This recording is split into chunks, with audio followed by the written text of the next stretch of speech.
तो आज हम लोग सबसे पहले बात करेंगे यूपी टेट के बारे में। सबसे पहले उसके हम पाठ्यक्रम को जानेंगे। यूपी टेट का जो प्राइमरी स्तर का पेपर होता है उसमें गणित की क्या भूमिका होती है।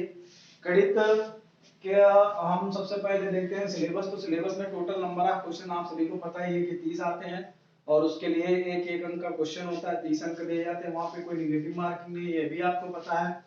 ये आपका सिलेबस दिया हुआ एक समराइज सिलेबस है। इसमें क्या क्या चीजें पूछी जा रही है इसके बारे में बात करेंगे।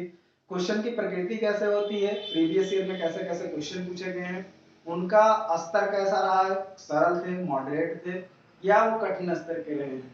आखिरकार में उन क्वेश्चन को कैसे अटेंड करें कि ज्यादातर बच्चे क्या होते हैं क्वेश्चन अटेंड करते हैं, यहाँ पे 30 क्वेश्चन आते हैं, वो डरते रहते हैं मैथमेटिक्स को लेकर के, यार 30 क्वेश्चन आने हैं मैथ के, ये तो हमसे हो नहीं पाने हैं। हाँ ठीक है, सीडीपी कर लेंगे, हिंदी कर लेंगे, वो कर लेंगे, लेकिन इसमें भी जब अटेंड करेंगे तो 15 से लेकर के 20 या बहुत ज्यादा मोस्ट रेयर आप रहे 22 से लेकर के 25 तक जा पाते हैं, ठीक है। लेकिन यहाँ पे गणित में अगर हम लोग देखें तो बड़े आसानी से 25 से 28 नंबर तक लाए जा सकते हैं। ये मैं ऐसा इसलिए कह रहा हूँ क्योंकि विदाउट किसी प्रिपरेशन के या विदाउट ऐसे ही बहुत ज्यादा पढ़े, केवल एक बार सिलेबस को अच्छे से समझ करके उसकी जो बेसिक्स है, जब हमें बेसिक्स क्लियर हो जाती है तो हमें कोई दिक्कत नहीं होती है। कई बार क्या होता है कि हम मैथ को पढ़ तो बहुत ज्यादा लेते हैं, लेकिन हमसे अगर पूछा जाए कि ये बताइए कि आखिरकार में गोला क्या है, शंकु क्या है, उसकी प्रॉपर्टीज क्या होती हैं, ठीक है, तो उसके बारे में हम नहीं बता पाते हैं। तो हम यहाँ पे करने वाले क्या है कि चूंकि पेपर आप सभी को पता ही है कि पेपर कल होने वाला था, लेकिन किन्हीं कारणों से पेपर फिर से पोस्टपोन करना पड़ा, निरस्त करना पड़ा, तो वो पोस्टपोन ही समझिए। तो वो 26 दिसंबर को होना संभावित है, तो पेपर आपका तो होना होना है, तो उसके लिए आपको पढ़ना ही है। तो विदाउट किसी हेजिटेशन के आपको अपनी पढ़ाई स्टार्ट कर देनी चाहिए, क्योंकि यूपी टेट तो होगा होगा, वो तो क्लियर है। तो आपको भी क्लियर होना चाहिए कि आपको अपना एग्जाम देना ही देना है। सबसे पहले हम आइए यहाँ पे थोड़ा सा सिलेबस के बारे में डिस्कस करेंगे। इसके बाद में हम जो 2018 में जो भी क्वेश्चन आए प्राइमरी लेवल के, वो 1 से 5 उसका हम लोग अभी यहाँ पे करेंगे। अगर 6 से 8 वाले भी कोई होंगे तो उसका वो भी डिस्कस कर सकते हैं, कोई दिक्कत नहीं है। 22 से 25 दिन का टाइम है, 22 से 25 दिन में मैं पूरा सिलेबस लगभग मैं कवर कर दूंगा। और जो चीजें केवल बताऊंगा कि जितनी बेसिक्स बताऊंगा केवल उतना ही याद करके जाना है। दुनिया का कोई भी अपने दिमाग में सरदर्द लेके नहीं जाना है कि इसका ये 60 ट्रिक रख लो, उसका वो, कुछ नहीं। जो क्वेश्चन पूछे जा रहे हैं, जैसा क्वेश्चन पूछे जा रहे हैं, जिनका ट्रेंड है, ये ट्रेंड है, उसी के अनुसार क्वेश्चन पूछे जा रहे हैं, उससे ज्यादा कोई टफ पूछेगा ही नहीं। सबसे पहले यहाँ पे हम सिलेबस की बात करते हैं। यहाँ पे नंबर सिस्टम है। नंबर सिस्टम में केवल हमें इतना जानना है नंबर्स होते क्या है, नेचुरल नंबर क्या है, इंटीजर्स क्या है, ठीक है, होल नंबर क्या है, रैशनल क्या है, इररेशनल क्या है, जिसको हिंदी में अगर हम बात करें तो क्या बोलते हैं, प्राकृतिक संख्या है, पूर्ण संख्या है। इसके अलावा अगर हम बात करें वास्तविक संख्याओं की, इसके अलावा अवास्तविक संख्याओं का कोई यहाँ पे मतलब है ही नहीं। परिमेय संख्याएं और अपरिमेय संख्याएं ये हमारे सिलेबस में मेंशन है संख्या पद्धति में। और संख्या पद्धति में एक आध क्वेश्चन कभी भी जो यूनिट डिजिट होता है, इकाई का अंक होता है, वो पता करने के लिए पूछ लिया जाता है। तो वो हम जब प्रीवियस ईयर क्वेश्चन पेपर देखेंगे तो उस टाइप के जो क्वेश्चन होंगे तो उनको वहां पे हम डिस्कस कर देंगे।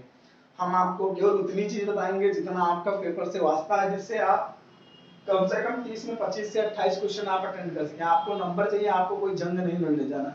या आपने क्या क्या संख्या पद्धति में बहुत ज्यादा कुछ पढ़ लिया, आपको इतनी नॉलेज है कि कोई भी क्वेश्चन आएगा संख्या पद्धति का कर देंगे, लेकिन पता चला कि अगर कोई भी क्वेश्चन लाभांश का आ गया या किसी और दूसरे टॉपिक का आ गया तो आप करने में अपने आप को सक्षम नहीं पाते हैं। यहाँ पे केवल इतना मैं बताऊंगा जितना बताने योग्य, उसके अलावा एक भी वर्ड में आपको ज्यादा नहीं बताऊंगा, सारा का सारा केवल बेसिक बताऊंगा। उसके अलावा मैं एक आपसे फार्मूला नहीं दूंगा, लेकिन जो आपको बेसिक्स है, बेसिक्स बहुत अच्छे से क्लियर होनी चाहिए। तो यहाँ पे मैं केवल बेसिक्स की बात करूंगा, उसके अलावा कुछ नहीं करूंगा। 6 से लेकर के 8 तक की जो मैथ है वो जिसको आ गए उसको यूपी टेट में और सुपर टेट में कोई दिक्कत नहीं होगी। नेक्स्ट संख्या पद्धति के बाद में हम यहाँ पे और भी होता है, अभाज्य संख्या होती है, वो सारी चीजें हम उसमें क्लास में डिस्कस करेंगे।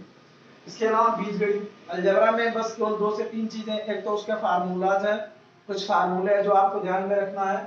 अनुपात एवं समानुपात अनुपात के बारे में आप जानते हैं, जब भी दो संख्याएं होती है, दो संख्याओं को जब हम कंपेयर करते हैं तो जी हाँ, उनको हम भिन्न के रूप में लिखते हैं तो उसका हमें अनुपात पता चलता है। और प्रोपोर्शन में अगर लिखते हैं, अगर ये party equal to C party, तो उससे हमें उनका समानुपात पता चलता है, ठीक है। इसके अलावा ऐसे हम ज्योमेट्री की बात करें, ज्योमेट्री में जो 2D फिगर है, 3D फिगर है, उनके बारे में बात करेंगे।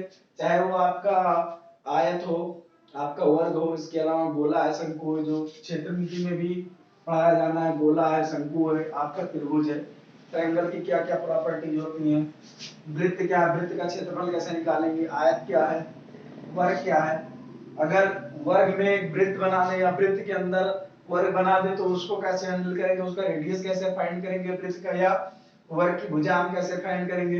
डाटा हैंडलिंग में कुछ नहीं, but there is only calculation. Calculation आपकी इतनी फास्ट हो जाएगी कि आपको कोई दिक्कत नहीं है, बस आप दो काम करिएगा। पहला तो ये कि जितनी भी नंबर्स हैं, जैसे 1 स्क्वायर 2 स्क्वायर, नंबर्स का आप स्क्वायर कम से कम 1 से लेकर के 15 तक, 15 नहीं आप 20 तक कर लीजिए, 1 से लेकर के 20 तक का आप स्क्वायर, और 1 से लेकर के 10, 10 नहीं 15 तक का आप इसका क्यूब यानी कि घन। ये आपको याद होना चाहिए। अगर 1 स्क्वायर पूछा जाए आपको जवाब आ जाना चाहिए 1। अगर 15 स्क्वायर पूछे आपको तुरंत आपके दिमाग में माइंड में क्लिक कर जाना चाहिए कि 15 का स्क्वायर क्या होगा, 225 होगा। ठीक है, ऐसे 16 का स्क्वायर 256 होगा, 17 का स्क्वायर 279 होगा, ये आपके दिमाग में तुरंत आ जाना चाहिए। अगर 13 का क्यूब पूछे तो 1331, इसके अलावा 12 का क्यूब ऐसे पूछे या 15 का क्यूब पूछे तो ये आपके दिमाग में क्लिक कर जाना चाहिए। इससे क्या होता है कि हमारी एक तो जो कैलकुलेशन होती है बहुत फास्ट होती है। ठीक है, तो कैलकुलेशन फास्ट करने के लिए हमको इन चीजों का ध्यान रखना। कल मेरा यूपीएसआई का पेपर था तो उसमें बहुत सारे लोगों का जो था पेपर में क्वेश्चन छोड़ रहा था मैथ का, पता है क्योंकि वहां पे डाटा हैंडलिंग बहुत बड़ी समस्या थी। इतना मतलब क्वेश्चन तो सरल था लेकिन क्वेश्चन ऐसा बनाया गया था कि क्वेश्चन को सॉल्व करने में बहुत ज्यादा टाइम टेकिंग क्वेश्चंस थे। लेकिन बहरहाल ठीक हुआ, कोई दिक्कत नहीं है। इसके बाद में समय की बात करेंगे, कार्य और दूरी। समय में बस कुछ नहीं है, समय और कार्य दूरी में बस थोड़ा थोड़ा सा रिलेशन है। इसमें भी एक आध बहुत इंपॉर्टेंट फार्मूले वो बता दिया जाएगा, क्वेश्चन कैसे पूछे जाते हैं वो बता दिया जाएगा, हो जाएगा इजीली, कोई दिक्कत नहीं है। लाभ हानि प्रॉफिट और लॉस हम लोग अपने डेली लाइफ में देखते ही रहते हैं कि कभी भी अगर कोई भी सामान अगर हम खरीदते हैं, अगर उस सामान को उससे ज्यादा में अगर बेचेंगे तो हमें फायदा ही होगा, अगर उससे कम में बेचेंगे जितना का हमने खरीदा है तो नुकसान होगा। हो सकता है कि उसको मैन्युफैक्चर करने में या उसको और अच्छा बनाने में हमें कुछ पैसा लगे, या मान लीजिए कुछ टूट फूट हो जाए तो उसमें क्या करेंगे, हम कुछ और इन्वेस्ट करेंगे। तो जो पैसा हमने लगाया खरीदने में और जो पैसा इन्वेस्ट किया वो टोटल क्या हो जाएगा, हमारे उस पर्टिकुलर प्रोडक्ट का या वस्तु का जो हो जाएगा वो हमारा कैरेमल हो जाएगा कि हाँ हमने इतने का खरीदा। तो अब जब भी हम बेचेंगे तो उन दोनों को ऐड करके उससे जब ज्यादा हम वैल्यू लेंगे तभी हमें फायदा होगा, तभी हमें प्रॉफिट होगा। इसके बाद में आपका ये आ जाता है साधारण ब्याज। साधारण ब्याज में कुछ नहीं है, साधारण ब्याज का फार्मूला ही होता है मूलधन गुणे दर गुणे समय बटे 100। आराम से इजीली केवल एक फार्मूला में इस टॉपिक के लिए बताऊंगा, एक फार्मूला केवल चक्रवृद्धि ब्याज के लिए बताऊंगा, और लगभग मैं हर एक टॉपिक से एक से दो फार्मूले केवल बताऊंगा। आपके पास मैक्सिमम 20 से 30 20 से 30 फार्मूले केवल बताऊंगा, और उन्हीं फार्मूलों पे आपकी पूरी गणित ना लग जाए। 25 से 28 क्वेश्चन अगर ना लगे, मैं 30 की गारंटी तो नहीं कहूंगा कि आप 30 में 30 लेकर आए, लेके आए अच्छी बात है, लेकिन मैं 25 से 28 की बात इसलिए कर रहा हूँ कि ये एक अच्छा स्कोर होता है और इसको आप आराम से इजीली कर सकते हैं। एक दो क्वेश्चन सभी का होता है, हमारा भी गलत हो सकता है, आपका भी गलत हो सकता है, माइंड में स्ट्राइक ना करेगा। हम क्वेश्चन हैंडल कर रहे हैं, हैंडलिंग करते हुए हमें गलती हो सकती है। चक्रवृद्धि ब्याज का भी एक आता है, चक्रवृद्धि ब्याज कंपाउंड इंटरेस्ट बोलते हैं। तो कंपाउंड इंटरेस्ट, और ये आराम से यहाँ से भी निकाल सकते हैं, ये माइनस पी होता है, तो यहाँ पे ये क्या होता है, P into 1 plus R upon 100 की पावर टी। जहाँ पे पी क्या होता है, मूलधन होता है, आर यहाँ पे रेट होता है यानी कि दर होता है, और टी समय होता है। यहाँ से ये हम निकाल करके पी से घटा देते हैं तो हमें कंपाउंड इंटरेस्ट पता चल जाता है। जो चक्रवृद्धि ब्याज है और साधारण ब्याज में उसमें अंतर क्या है, उसमें अंतर केवल इतना आ जाता है कि जब भी हम चक्रवृद्धि ब्याज की बात करेंगे तो उसमें अगर पहला साल है तो पहले साल में सामान्य चलता है, जैसे कि सामान्य साधारण ब्याज लगता है। तो मान लीजिए 1000 अगर रुपया है हमारे पास, हमने 10% के ब्याज पर उसको दिया, तो उस पर जो ब्याज लगेगा 10% का एक साल का कितना हो जाएगा, अगर 1000 है तो आराम से 100 रुपया हो जाएगा। तो 100 रुपया, लेकिन नेक्स्ट ईयर में क्या होगा, इसमें तो साधारण ब्याज अगर 2 साल के लिए होगा तो 1000 गुणे दो ही होगा, सॉरी गुणे 10 गुणे 2 ही होगा, यानी कि टाइम तो 2 साल का दे रखा है, लेकिन जो रेट है वो 10% ही है, लेकिन टाइमिंग 2 साल का कर दिया तो 2 साल, लेकिन लगेगा कितने पे, जो हमारा मूलधन 1000 था उसी पे। लेकिन जब हम चक्रवृद्धि ब्याज में आ जाते हैं तो चक्रवृद्धि ब्याज क्या करता है, जो प्रीवियस ईयर का हमारा टोटल वैल्यू होता है उसको क्या करता है, वो उसको मूलधन बना लेता है। कि जैसे अगर 1000 रुपया अगर है, 100 रुपया हमें ब्याज मिल रहा है तो वो 1100 रुपया अगले साल में वो करेंबल कैलकुलेट करेगा। ये डायरेक्ट इस फार्मूले से ही आता है। तो इसमें हमें फायदा होता है, डबल डबल डबल फायदा होता है। यानी कि हमने 1000 रुपया आपको दिया, 100 रुपया आपने हमें 1 साल का वो दिया, तो अगले साल 1100 हो गया। अब 1100 रुपये पर जब चलेगा तो अगले साल हमें 110 रुपया मिलेगा, नहीं तो हमें 100 ही रुपये मिलते। तो 10 रुपये का फायदा होगा, फिर नेक्स्ट ईयर कुछ और ज्यादा का फायदा होगा। तो ऐसे ऐसे करते करते चक्रवृद्धि ब्याज क्या होता है, बढ़ता चला जाता है। तो चक्रवृद्धि ब्याज हमेशा क्या होगा, साधारण ब्याज से ज्यादा आएगा। ये इक्वल कब आएगा, इक्वल तब आएगा जब एक ही साल के लिए हम बात करेंगे। और यहाँ पे जो ब्याज की दर है वो सालाना देगा, क्योंकि अगर छमाही हो जाएगा तब भी वो 1 की जगह पे 2 हो जाएगा, रेट उधर आधा हो जाएगा, तो उसका हम कंपैरिजन नहीं कर रहे हैं। गणित की प्रकृति, गणित का नेचर कैसा है, इसको जानने के लिए हम लोग जब क्लास में डिस्कस करेंगे तो उसमें बताएंगे कि गणित का नेचर कैसा होता है, कैसे मैथमेटिक्स जो होती है कैसे वो किसी भी जगह पे वर्क करती है, उसका नेचर क्या होता है, नंबर्स का नेचर क्या होता है, उनकी प्रॉपर्टीज क्या होती है, इनके बारे में हम लोग बताएंगे।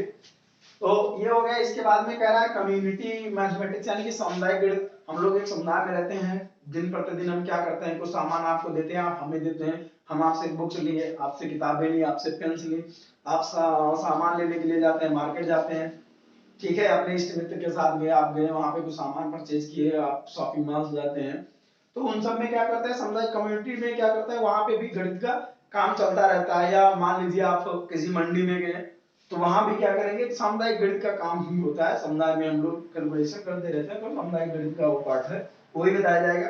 उपचारात्मक शिक्षण, उपचारात्मक से भी ये यहाँ से लेकर के जो है ये थोड़ा सीडीपी का पार्ट है, तो ये भी मैथमेटिक्स सीडीपी, तो ये भी बता दिया जाएगा, कुछ लॉजिक्स भी हैं, तो वो सारा हो जाएगा। गणित की लैंग्वेज, गणित की लैंग्वेज क्या होती है, सबसे जो बड़ी बात है गणित में, चाहे 25 लाना हो, चाहे 28, चाहे 30, वो इस बात में निर्भर करेगा कि क्या आपको गणित की प्रकृति या गणित की भाषा आपको समझ में आ रही है या नहीं। अगर आपको गणित की भाषा नहीं समझ में आ रही तो आपका क्वेश्चन जो है 90% गलत वही होना है, आप नहीं सॉल्व कर पाएंगे, आपको सॉल्व करने में प्रॉब्लम होगी। सबसे सिंपल सी बात है, कोई भी क्वेश्चन अगर आपको बोला जाए, आप अपने आप पे सोचना स्टार्ट करिए। कोई भी क्वेश्चन हो, अपने आप पे, अरे यार अगर हम ऐसा करते तो कैसे होता, अगर हम इतना कर रहे हैं तो फिर कैसे होगा। इसके अलावा फिर मूल्यांकन की बात आती है कि हम मूल्यांकन कैसे करें, तो evaluation is also part of mathematics, तो वो भी उसका पार्ट है, उसको हम बताएंगे कि कैसे हम मूल्यांकन करेंगे जो भी बच्चों को पढ़ाएंगे।